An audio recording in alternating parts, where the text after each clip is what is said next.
Familiar but different. A few weeks ago in Barcelona, Samsung unveiled the Galaxy S9. In a nutshell, it's mostly an iterative update to an already spectacular smartphone. Apart from a new color, it's more or less the same on the outside. And apart from some pretty fantastic camera tech, it's more or less the same on the inside also. So, should you go out and buy it? Is the Galaxy S9 a phone that we'd recommend? And is it one that we'd go out and buy ourselves? Hi, I'm Michael Josh, and you're watching GadgetMatch. If you're new here and you want to learn more about the S9, you can click over here. We've already done an exhaustive hands-on video outlining all of the phone's features.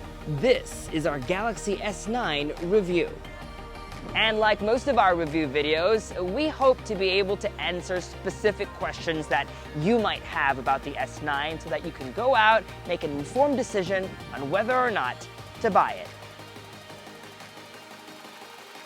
Samsung claims it's reimagined the smartphone camera on the S9. While that might be a big marketing claim, its dual aperture camera is an unprecedented engineering feat. This is why it's significant. No other smartphone thus far has had the ability to change the aperture of one lens. On the S9, you can switch from f1.5 to f2.4. Why would you want that? Well, for one, high aperture lets you achieve that creamy, blurred background when shooting up close, and more importantly, helps you take brighter, better photos in low light.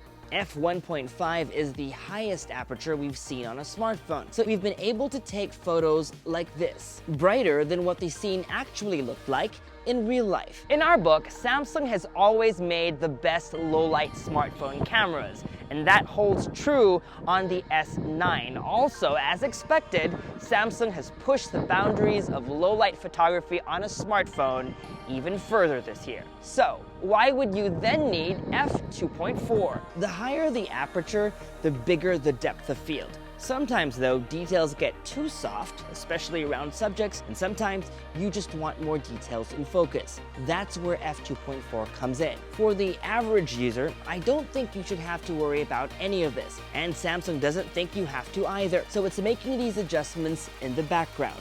Just so you know, you can dive into Pro mode and manually switch between the two. Just one caveat. Pro mode is more complicated because you'll manually need to adjust all settings and not just the aperture.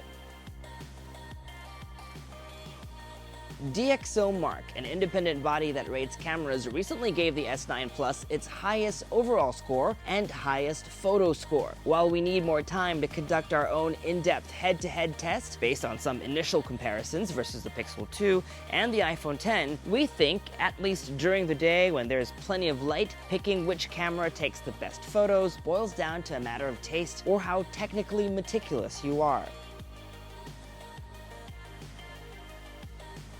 But in low light, the Galaxy S9 definitely shines.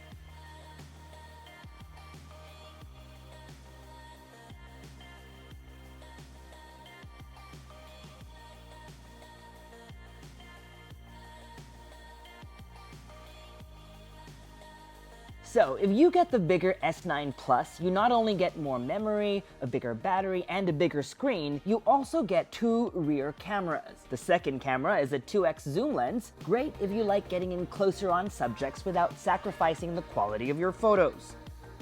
The second camera also enables a feature called Live Focus. We've seen this on the Note 8 and the A8 2018 series. Live Focus lets you adjust the amount of blur while taking the photo and even after. If you ask me, these two features justify the $120 premium of the S9 Plus. This is the model I recommend. Samsung didn't lend me the Plus model, so all of these images are courtesy of my friend Joshua Vergara of Android Authority. It's worth pointing out that on the S9, you can still blur out backgrounds using a feature called Selective Focus, first seen on the S5. But it's not as good as cutting out subjects from their background as seen in this sample. And if background blur wasn't enough, Samsung is introducing a new feature called Art Bokeh. If the conditions are right, when you go in and adjust background blur on a live focus image, you can give your bokeh star shapes or heart shapes if you want.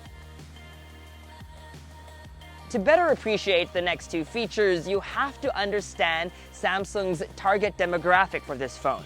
a generation of creators with an affinity for sharing and expression. On our hands-on video, we showcased plenty of super slow-mo video samples, but some of you in the comments section noticed that some of them were grainy. And the reason behind that is to take really good super slow-mo videos, you need plenty of available natural light. So I gave the GadgetMatch team a challenge to shoot as many super awesome slow-mos as they could inside a controlled environment under a flood of studio lights. Here's what they shot.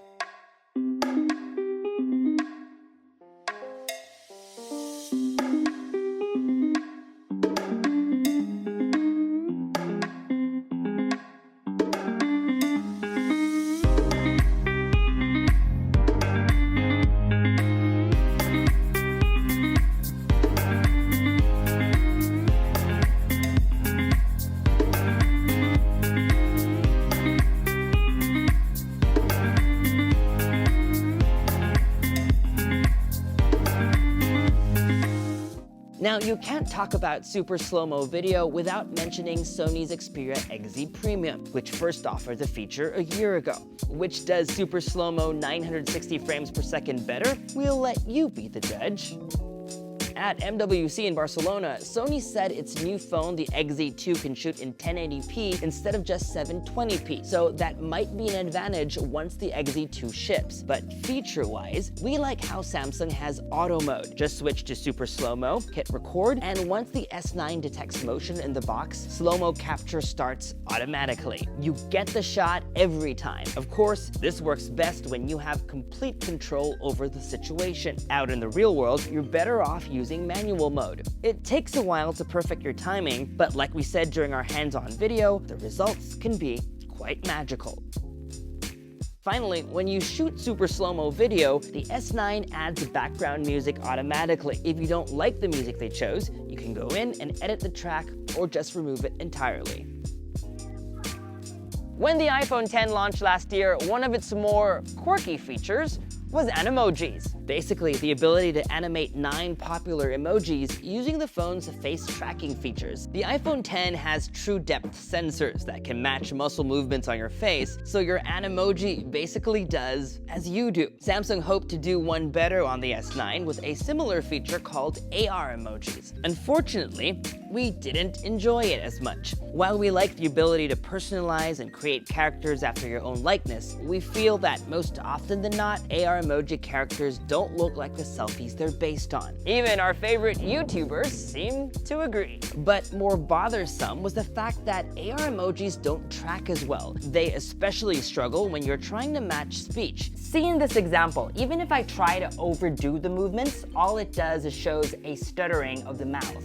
We do like the personalized animated stickers though. They're cool, and we like how you can use them across any or all of your favorite chat apps. They're accessible by pressing this icon on your keyboard, as long as you're using Samsung's default keyboard and not a third-party one. Otherwise, you can find them saved as a GIF in your gallery. Like Apple and Google, Samsung has its own personal assistant, Bixby, and it's pretty committed to that, considering it's still got its dedicated button.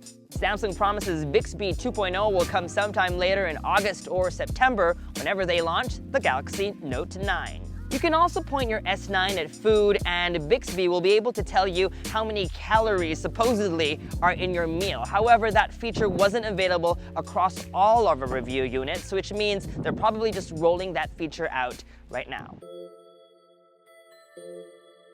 Normally, when we review a phone, we talk about design first. But on the S9, there's not much to talk about. It's more or less the same design, just with a few tweaks here and there. Like we said in our S9 hands-on, this recycled design doesn't offend us. It's just like Apple using the same design for the iPhone 6, 6S, 7, and 8. After all, once you find your groove, why change it? this design has plenty of pluses. Its all-glass build and curved edges are unmatched. It's still one of the most beautiful phones available today. Its water resistance is now something we've come to expect, and let's stop to appreciate that Samsung did not kill the headphone jack. On top of that, Samsung listened to user feedback, repositioning the fingerprint sensor to a more logical place. Unfortunately, it's still too close to the camera and part of one single unit instead of being separate. Speaking of biometrics, Samsung has improved it, integrating both facial recognition and the iris scanner, but I've found that in the interest of expediency,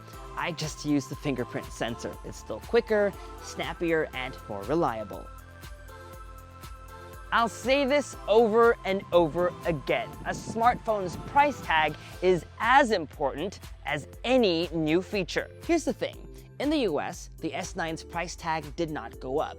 But across the globe, the S9 is anywhere around 5% to 15% more expensive than the S8. Do all these features justify the price increase? No. But take a look at this chart comparing the S9 Plus to the iPhone X, and you'll find that the iPhone X is still a more expensive phone. So, depending on where you are in the world, the S9 and the S9 Plus might not be the best value for money phone, but they are at least pretty competitive in the upper end of the price spectrum. So, are the Galaxy S9 and S9 Plus your gadget match? If you're in the market for the best Android smartphone that money can buy today, then sure, the S9 and S9 Plus are a match. If we were on the S9 design team, we would have pushed to give the smaller S9 a dual camera also. That would have given it an edge over the iPhone 8. We would have also wanted a separate fingerprint sensor module. And had they chosen to keep prices the same worldwide,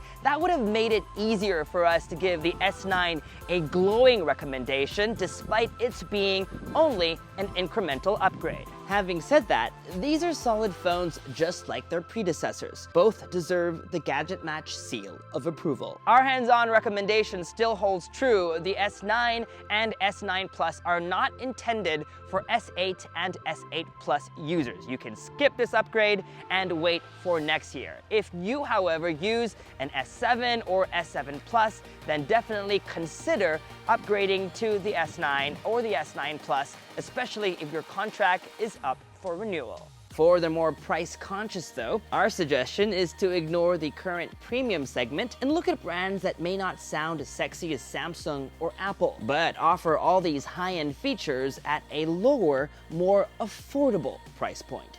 And that was our Samsung Galaxy S9 and S9 Plus review. For more videos like this one, make sure to subscribe to our YouTube channel, like our Facebook page, follow GadgetMatch on social media, and make GadgetMatch.com your daily habit. From here in Florida, I'm Michael Josh.